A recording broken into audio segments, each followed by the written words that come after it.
Look, I'm from Indiana. I'm gay. I'm not worried about name calling.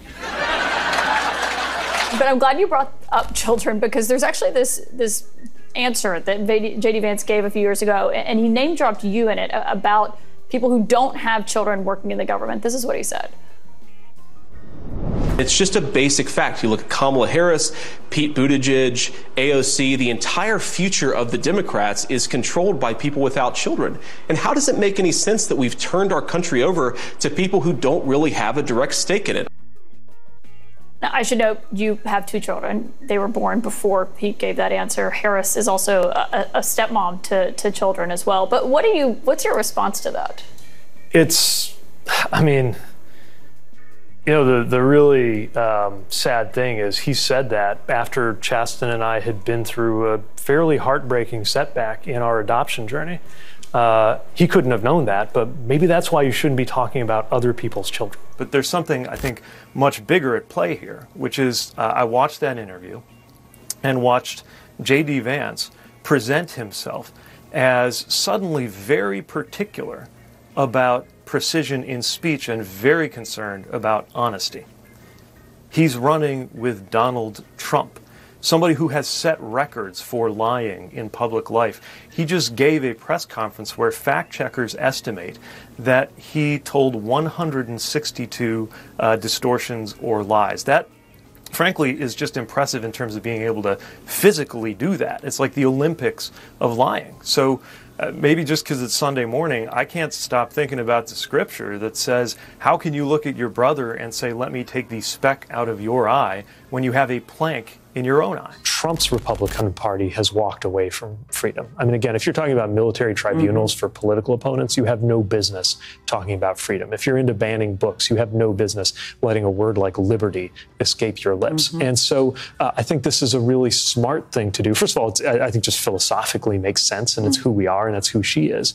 But I also think it's smart because it can appeal to something that I think a lot of independents, a lot of what I like to call future former Republicans, continue to sincerely care about and are increasingly concerned that it is at risk. And of course, Exhibit A is a woman's freedom to choose and access to abortion care, a freedom that Donald Trump withdrew when he destroyed the right to choose in this country. And I think it's important, since every election is about the future, not just to remind everybody that that happened, but to talk about what happens next when you have somebody like a Trump-Vance ticket and a Republican Party that does not support the freedom to grow your family through IVF. They do not support a lot of reproductive freedoms, access to contraception. They don't even support my freedom to marry, going by how most Republicans voted when that was on the floor. So I think it's a powerful framework. I think, yes, it's smart for the campaign, but it's also just fitting, because that's very much what's at stake right now. J.D. Vance isn't the first person to get humiliated after coming after Transportation Secretary Pete Buttigieg. Secretary Buttigieg, since taking the role, you've traveled quite a bit, including private flights. How often do you take private flights?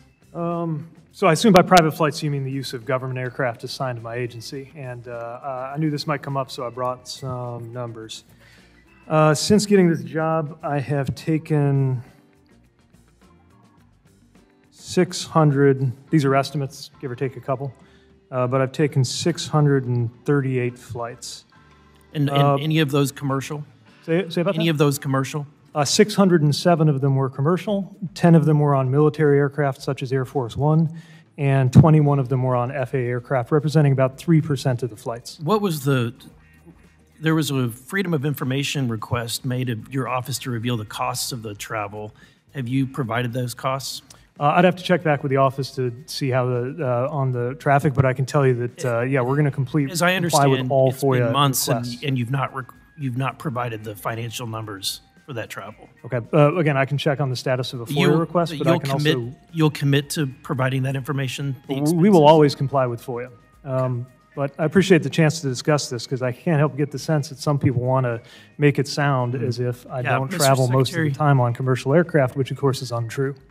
Yeah, Mr. Secretary, I think the irony for most people in my district is that they're being told that they're going to have to convert to electric vehicles to reduce their carbon footprint, and yet not everyone gets to travel the way that you do.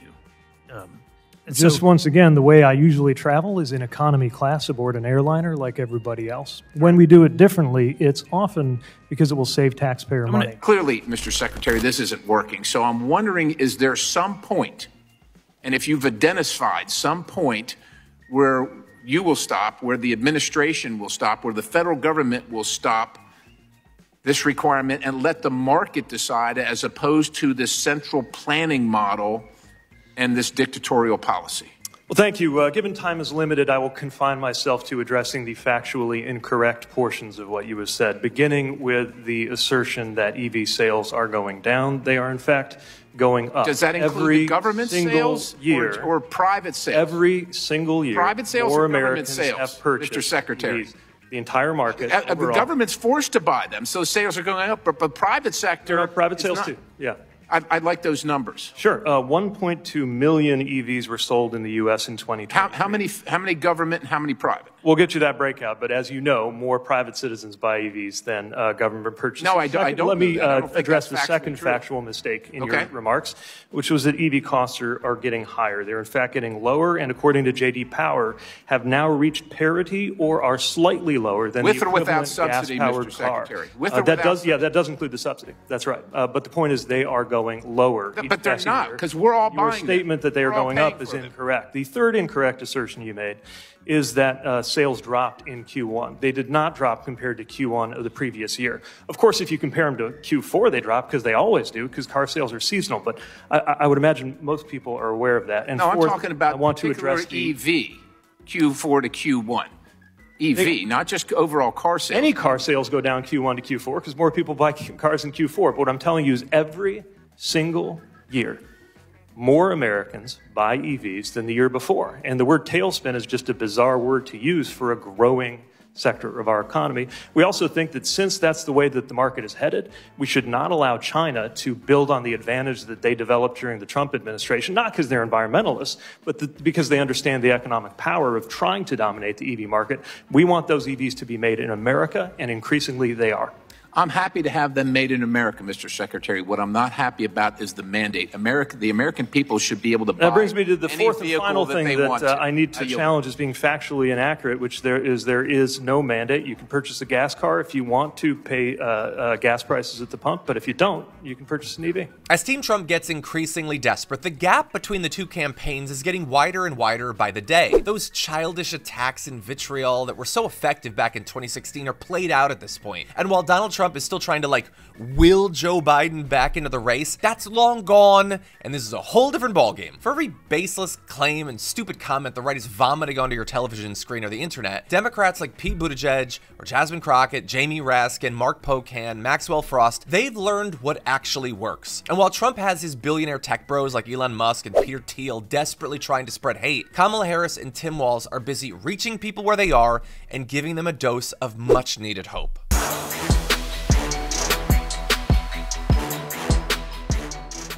Members make a difference here at TYT. You help make the show happen, and we see you in the chat with your loyalty badge. Click the join button to become a member today.